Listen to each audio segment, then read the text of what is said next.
मी तर पक्षाच्या वाढीसाठी आहे. मी कुठलीही तिकीट मागितली नव्हती.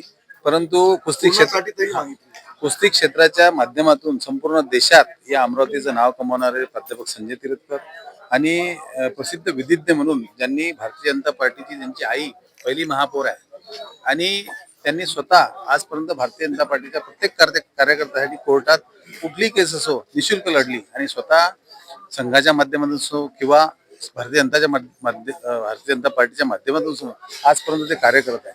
अशा लोकांना त्यांना तिकीट मिळणं आणि त्यांची इच्छा असताना कार्यकर्त्यांना अपेक्षित होतं, परंतु तिकीट कशाच्या आधारे काढली हे कोणालाच कळलं नाही. म्हणून एक रोष होता.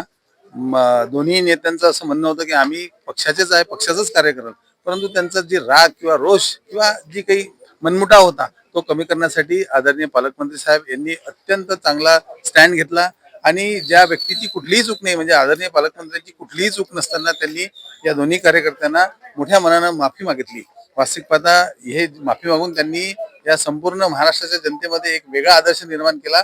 एका छोट्याशा कार्यकर्त्यासाठी पालकमंत्री सुद्धा त्याच्या घरी जाऊ शकतो आणि हा मोठा संदेश आज इथे भारतीय जनता पार्टीच्या माध्यमातून गेलेला आहे. निश्चितच या दोन्ही लोकांना उद्यापासून त्यांनी कार्य करण्याची विनंती केलेली आहे आणि हे दोन्ही लोक मोठ्या ताकदीने उद्यापासून या पक्षाच्या कार्यासाठी बाहेर.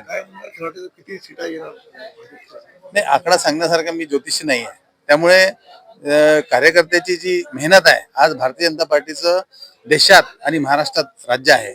आज जेवढ्या निवडणुका झाल्या त्यामध्ये भारतीय जनता पार्टीला भरघोस यश मिळालेलं आहे आणि त्याच धर्तीवर कार्यकर्त्याच्या मेहनतीवर आणि आदरणीय मोदी साहेब आणि आदरणीय देवेंद्रजी आणि या जिल्ह्याचे कर्तव्यदक्ष पालकमंत्री यांच्या कार्याच्या अहवालातून संपूर्ण जनता भारतीय जनता पार्टीच्या पाठीशी राहतील आणि जास्तीत जास्त म्हणजे जो आकडा पाहिजे त्याच्याही वर भारतीय जनता पार्टी निश्चित आपलं नाव करेल. अमरावती महानगरपालिकेत त्यांचाच महापौर.